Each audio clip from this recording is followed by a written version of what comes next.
everyone. It says we are live once more on a Tuesday night, anywhere from 5, 6, or 7, because I like to make sure that the authors are able to make it because they come from around the world. I'm Jeanette, owner of MyBC Consulting, which stands for the Move Your Bum Chum Consulting Company, where I take innovative ways of connecting people with their greatness and showcase them. And just so you're aware, our author du jour, or best-selling author tonight, is Trish Kimball. That I started this in December from looking around my home, and tonight I happen to be in my office with really good reception and looking at books and going, hey, I know that author and I know that author, and oh, I'd love to know the author of that particular book. So I truly honor books, I honor creativity, and believe that we are the steward of each other's creative being. So without further ado, welcome best-selling author Trish Kimball to the MYBC Virtual Bookstore Author Series. Thank you so much, Jeanette, and I'm very happy to be here. Oh, I do love books as much as I love books. I love books. I don't take the time to read as many as I'd like just because I get busy, but yes, I do like books, and I'm the old-fashioned. I like the hard copy book to read. The Kindle readers are okay, but I still like the real book. Well, lately I've been getting into a lot of audiobooks because Yes. I do something in the morning called bed meditation. And it's, you get up, you head to do your business because 99.9% of people got to go to the bathroom when they wake up. And then I lay back down in bed and do a little gratitude. Thank you so much for this, that, and that. And then I will put on an audiobook instead of kind of getting up and immediately starting my day and getting into emails and the calendar, and is kind of going, okay, Jeanette, for 30 minutes, you gotta listen to a book. Because if I were to put a book in my hand, I'd probably fall back asleep again. Yeah. I do have that problem. For years, I would try to read a book when I go to sleep at night. And I think I've reread the same paragraph many, many times in each book because I just fall asleep. It has nothing to do with the book itself. It's just me. But the audiobooks are great. I like them for traveling. When I'm going on a long trip, I'll get an audiobook and play it in the car. And it's just makes it really entertaining depending on the book you have, and you travel along and you go along, and it makes your trip seem much shorter. So what are some of the genres, before we get into your genre that you've written about, what are some genres of books that you like to sit and read? Well, I'm kind of one of those escape artists, so I like what people refer to as the trashy romantic novels. Nothing wrong with that, my friend. No, it's if I go to, I do read some business books, but when I'm sitting down to read for pleasure, I like an easy read, something that's got a bit of a story, usually a happy ending. So I tend to read authors that have that sort of thing.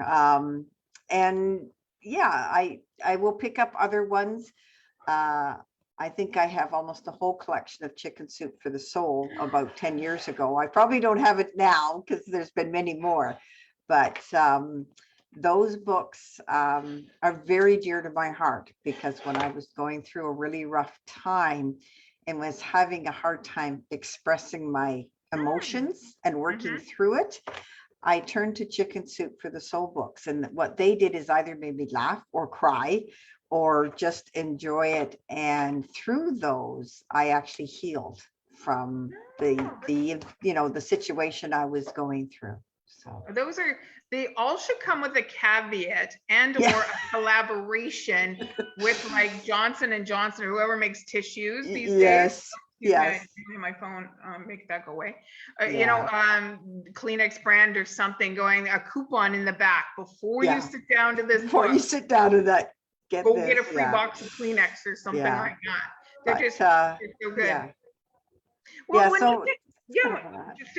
sorry to interrupt you. When you think even about, when you said the trashier novels, there's such settings in there that take you to places that you would never been. Like if you've never been to the Amalfi Coast and two of the romantic characters, or you just kind of go, oh, now I want to go there.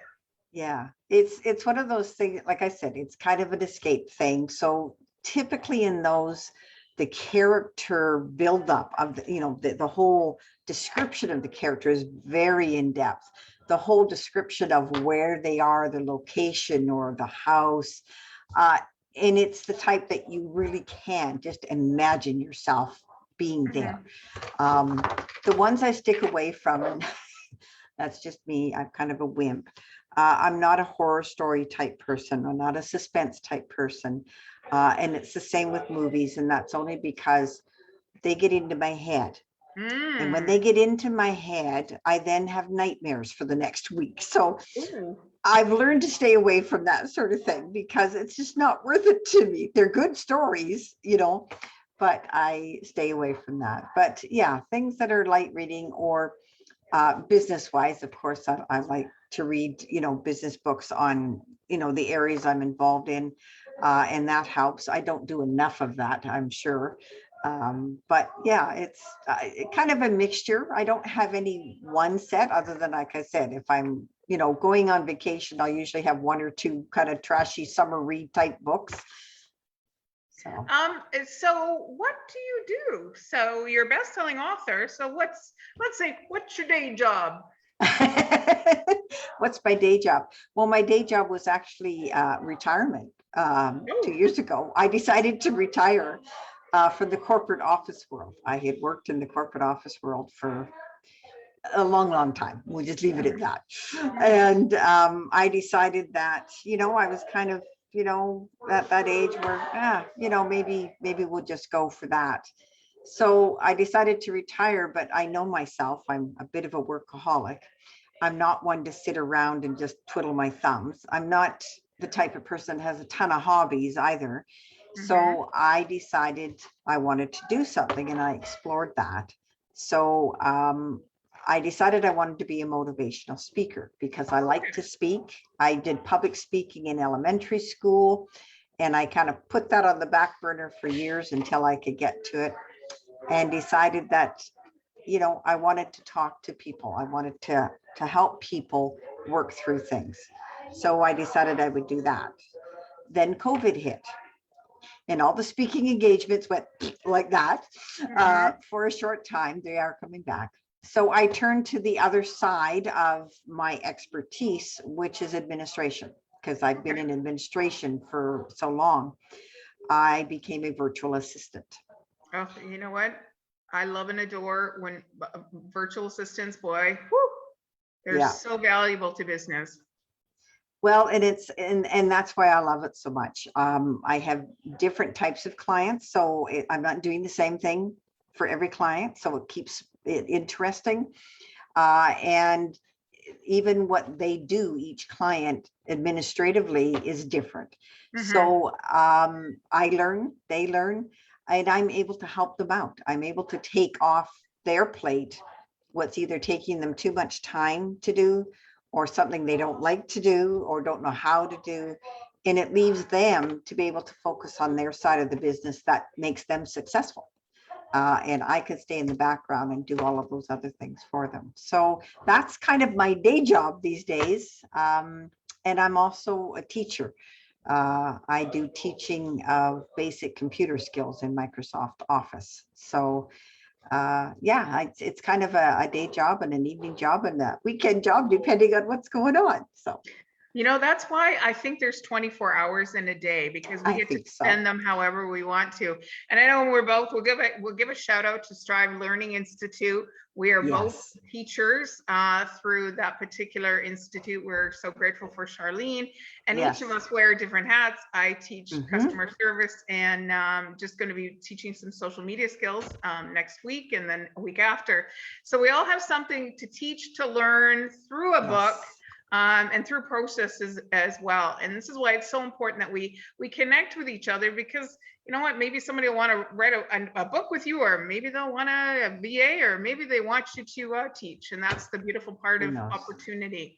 So let's get into you being a best-selling author. I looked at your website and the frame around your face. I was just going to take your black and white. And then when I saw the WOO on top and best-selling author on the bottom, I didn't want to crop it off at all because it looks fantastic. So how did you get involved or what methodology of becoming an author? Well, Christine Alrum, who runs a Woman of Worth organization, I got to know her over the years by going to the conferences that she has had every, sometimes twice a year, sometimes once a year. And I was doing that when I was still working in the corporate world, and I just liked them. I got so much information out of it and felt they were very valuable. And, talking with her more and more each year as I went, she said, you really should think about writing about your experiences over the years, because we kind of got to know each other. And I said, well, I'm not sure I want to. And so she kept kind of prodding at me and said, you have a good story to tell, and you have to think, she said, you like to help people. So your story could help somebody. Dang it, when they use that I know. Like to help people.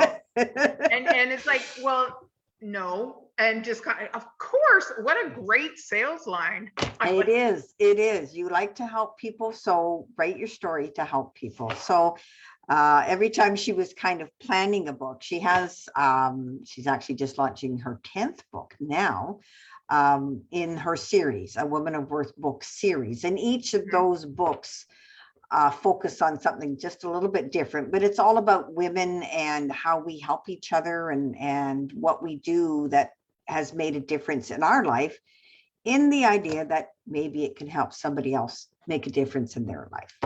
So after about the third or fourth time, I think she contacted me, and I had started my business, and I thought, maybe this is a good time. Maybe this is a good time. I'm transitioning to a new chapter in my own life. Nice and play on things were words, changing. very punny Yes, there, by the way. yes. So the chapter in my life was I was evolving into something different. And when I speak and my motivational speaking, I speak about positive attitude and resilience. So the chapter that I wrote about was evolving attitude, because that's how it progressed with me over the years, how I evolved and hit the reset button a few times as things changed in my life for various reasons. And it was just one of those things. So, yeah. So do you have hopefully the copy of the book handy? I do. So we see the cover, and that's the cover. So can you read what the front cover says out? Yes, it says it's a woman of worth. This particular version is the book 7, and it's called 16 Women Who Are Thriving Through Turbulent Times. And it's about evolving, evolving, expand, and empower. Perfect. So I also like people to read the back of the book. So can you also read the back of the book, please? I could. I'm going to turn it around to read it. So okay. No problem. It says, to thrive is to advance, grow, develop, and flourish. Our world is dramatically changing, and we are being invited to evolve right along with it. In the midst of overwhelming challenges, including isolation and business closures, you will find many unsung heroes who are living rather quietly, but with meaning and purpose. In this deeply stirring book, you'll take a walk into the lives of 16 women who refuse to be ruled by fear and have stepped into exploring new ways to work and to live with curiosity and courage. We're from Canada to the United States and from Guatemala to Hong Kong. Oh, wow. You will meet these remarkably authentic women who have shared their stories about how they adapted to change. Besides being inspired, you will also take away their practical tips and ideas to bring into your own life. There's something for everyone, as these stories clearly demonstrate how the resilience of the human spirit can shine in the most turbulent of times. You've been invited into the personal lives of these courageous women who are inherently just like you. And you'll see exactly how it's possible to not just survive, but thrive. Well, I don't know about you guys out there that are watching. I got goosebumps from the top of my head down to my toes, just reading that in the back. And it's so powerful to live through the words and the lives of others' Mhm. experiences. So let's now turn to your chapter. Okay. I am chapter 12. Oh, that's a good number. Yeah, I thought so. And as I said, mine is titled Evolving with Attitude.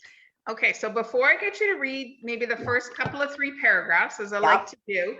So this is a collaborative book by the sounds of Yes. it. There's 16 different women. 16 women, yep. So how did you structure yourself to become this author? Because to me, if I'm the publisher, I got these 16 women that I'm managing to make sure they get what they need done. So how did you structure your life, your time, in order to fulfill your destiny about being a best-selling author? Well, we will, to start the process, there was a Zoom meeting, and normally it's an in-person meeting, but due to COVID, we all met over Zoom, including the girls from Guatemala and Hong Kong on Zoom. The poor girl from Hong Kong, I think it was 3 in the morning when we did our meeting. So dedication. I was very dedicated, yes. But we all kind of met, told a little bit about ourselves over the Zoom call. And through that, you kind of got an idea of where your story should focus on, where in your life did you evolve the most? Because the book, of course, is about evolving and adapting in turbulent times. So the idea is, or for me, was to pick a period in my life that probably affected me more than any other period. And what did I learn from it? And how did I adapt from that? And how has that affected the rest of my life? And then as part of the story, each of us also, part of that exercise is to be able to provide, as the back of the book said, some tips and advice for other women, maybe that are going through a similar situation. Nobody's life is the same. They're not going to have the same experience as you, but some of the experiences that you read may be similar. And so it helps you to relate to that person. And by providing some tips and some goals, maybe it might help them to say, oh, well, if I did that, maybe I can get out of this. So it was just a matter of kind of writing. We had several drafts that we went through. Christine has a wonderful person who edits for us, and we would send her a draft and she would read through it. So this poor girl had to edit 16 women's stories. Big job. And she would provide suggestions on, maybe how it flowed, maybe, rearrange it a bit so it flowed better, or maybe use different words in a different part. And she had a very good way of coaxing parts of the story maybe you didn't feel comfortable in sharing. Oh, nice. And she would say, well, maybe if you worded it like this, and so she would coax things out of you as well that, maybe you didn't think you should include. And I was no exception to that. So yeah, it was I'm not going to say a long process, because literally that was my next question, from first letter on the keyboard to the end publishing. I think it was 3, maybe 4 months. Oh, that's a pretty quick collaborative book, because I've had other guest authors, and some have been like 18 months, some have been a year. Wow. No, this is very, very fast. And the whole idea is that so you can focus on it, right? Because if you take a year and a half, you kind of go away and you do other things and you lose your focus. By keeping that shorter timeline, your focus remains there. And it's actually easier to write the draft or to re-edit it even, if you're on the 3rd or 4th draft, it's easier because it's still top of mind, right? Right. So what would you say was your time commitment, like your personal time commitment that you blocked off in total in order to be a collaborative author? From writing to edits to you going, okay, I love it, bye-bye, it's going in a book. For me personally, I would say I took the full 3 months. Okay. And then there was a 1 month where they did a couple of cleanups, but there really wasn't any edits and stuff like that. And then, of course, we went into the publishing side of it and how that was going to work and promoting the book as well. But the actual writing was about 3 Did you write months. every day? Did you? And I was just gonna say, I wrote definitely on the weekends, like my Okay. weekend was there. Because I was still working as an Oh, right. assistant, a virtual assistant on my day job. So I would do a lot of evenings and write. And then, sometimes it was it's one of those things that gets in your head. So you get up in the middle of the night and you write a few paragraphs and say, okay, yeah, I got that out of my head. Now I can go back to sleep. And yeah, it's like anything. If you really focused on it, it kind of you're absorbed into the whole thing. So yeah. So now let's get in, and I will let you, out of your whole story, sometimes I say read the couple of first paragraphs, but I'm going to leave this up to you, Trish, that from your story, what you would like to share with within it. Okay. I'll read the first couple of paragraphs and then I'll jump ahead to a little bit. Okay. The stage is yours. All right. Thank you. So I start off with, as I said, my chapter is called Evolving with Attitude. As someone who is now in her midlife musings, translation super 60s, I've learned a thing or two about what it means to evolve into someone entirely different. I'm a master at making fresh starts, having done so multiple times in my life. And each time I did, I made changes, some subtle, some not so subtle, but they gave me a new perspective and they added a layer to who I am. In fact, I've changed my first name 4 times, each time to a variation of Patricia, which is my legal name, to identify the new me when I hit reset. Talk about confusing to your family and friends. My siblings still struggle as to what to call me. The journey in the past I've taken made me into the woman I am today. The most profound period of my life, the one that would probably define pretty much every move or thought I made thereafter, was my teenage years. Now, being a teenager is an emotional and challenging time in anyone's life, but mine had enough trauma to fill a soap opera script. It was also a time that I learned about courage, optimism, and most importantly, how to adapt. Ooh, I got tingles. Okay, guys, you got to get the book because I want to know the rest of the story. Because right now in my head, I've got about 15 different scenarios that I remember being a teenager as well, and what I could write about. So, oh yeah, I have to get the book. So on that note, I'm going to get the book link up on my website, because I do have on my BC Consulting's website a separate section that says the MYBC Virtual Bookstore. So soon it'll be available there. But in the meantime, how does someone go about purchasing the book so they can read the rest of the story? Well, if they click on the link that you're going to post, it actually takes them right to an order page that they can order the book. And they do that. And just so you know, 100% of the royalties from the book are donated to a charity. Oh, that is fantastic. Yeah. So it's really great. Christine has a charitable program that she belongs to. So yeah, it's really good that way. But yes, there is a link right in that webpage if you post that link, where you can order the book online. And it's pretty fast. They get them out pretty quickly. If you're local, I actually have a supply myself that I can also provide. They can get in touch with me if they want. If they don't want to wait to order, then I have a supply as well. So. Beautiful. So I love to, as we round this up tonight, the floor is yours about your experience of becoming a best-selling author. Well, it was, I think, like most people, when you first think about it, it's like, oh my God, can I do that? Would anybody want to read about it?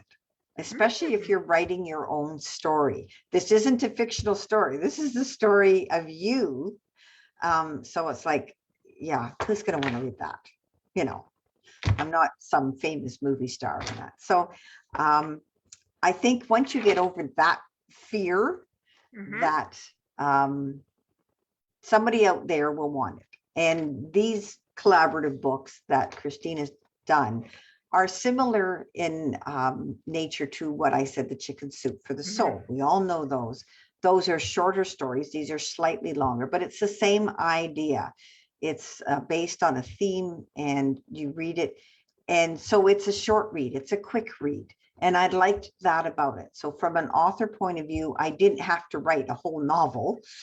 I had to write a chapter. So it's kind of like, okay, that's like when you have your big goals for the year and you break them down into little steps and you're okay, now I can do this, right?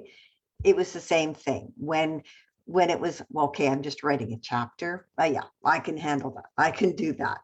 And so that process, I think, just if you break it down, it's like anything else. You break it down into little steps. That was there. And then the whole experience of writing is very cathartic. Like it's kind of like a cleansing of the soul. It's amazing what you bring out of your thing. And I know a lot of the women I've talked to, that not only in this book, some of the other ones, where they have said that, yeah, they talked about things they'd never shared before. And once they did, they felt like a weight had been lifted off their shoulder. So, depending on what you write about, it can be that sort of experience. So I think that whole experience was helpful for me personally.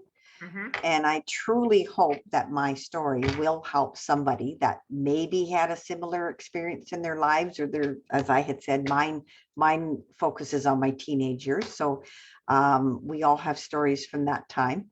And maybe it would help somebody to say, yeah, I did that. Oh, and it's okay to talk about it. Beautiful. Beautiful. So that begs the question, because you've had something lifted off of you that sounds like there's room. Is there another book possibility coming your way? Well, you never know. I never say no. And so that's the perfect place to leave it. Yes. You never know. You never know. Never know. Never know. So thank you so much, Trish, for coming on tonight and talking about being an author and what it takes to be an author and your incredible story. I'm telling you, I got to get the book because I won't be able to sleep until I know what the rest of that story is. Tune in, guys, next Tuesday night. It's either going to be 5, 6, or 7. Thank you. Trish is on the same time zone as I am out here in the West Coast of Canada. Some of my authors are 4 hours earlier or ahead, and I always want to make concessions wherever possible so people can share their story. So I always love to end this. Grab a good book, maybe a cup of tea, snuggle in, and a book will take you to places unknown, meet people that you don't know, and experience other stories that you've never experienced before.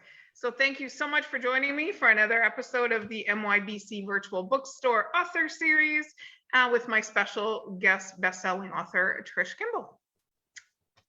Thank you so much, Jeanette. Bye-bye. Bye.